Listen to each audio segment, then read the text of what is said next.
يمكنك رؤية أعمال زها حديد من حول العالم، من منهاتن لميامي، ومن المغرب وصولا إلى موسكو. عرفت بأسلوب تصميمها الحاد والمعاصر والمتموج، ومن أبرز المعالم التي صممتها كان مركز لندن للرياضات المائية، والذي خصص للألعاب الأولمبية التي أقيمت عام 2012، ومتحف ماكسي في روما، وهذا المركز الثقافي في أذربيجان، ومركز سنسناتي للفن المعاصر، وهو التصميم الذي أطلق مسيرتها المهنية، بالإضافة إلى كونه أول متحف في أمريكا صمم على يدي مصممة معمارية. ولدت حديد في بغداد، وعلمت منذ صغرها أن قدرها يحمل لها فرصا عظيمة. لطالما أردت أن أصبح مهندسة منذ كنت في السابعة أو الثامنة أو التاسعة، لا أذكر بالضبط الآن. أعتقد بأنني رأيت معرضا في بغداد أثار اهتمامي.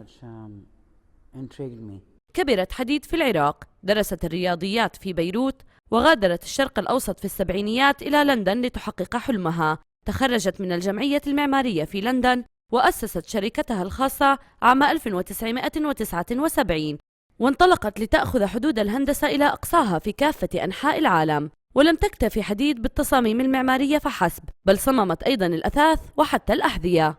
وصفها منتقدوها بأنها الليدي غاغا لعالم الهندسة، وحازت على العديد من الجوائز لأعمالها. من أبرز إنجازاتها كانت جائزة بريتسكر التي تعتبر أرفع الجوائز بعالم الهندسة، لتصبح أول امرأة تحظى بهذا الشرف.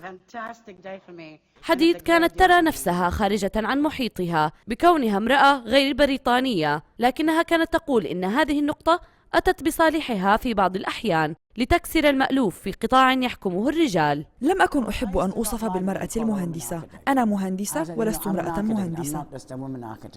حازت زها على وسام التقدير من الإمبراطورية البريطانية، ولقبتها مجلة تايم بكونها أحد أبرز الأشخاص المؤثرين. رحلت بعمر 65، لكن إرثها لا يزال حاضرا في ناطحات السحاب حول العالم.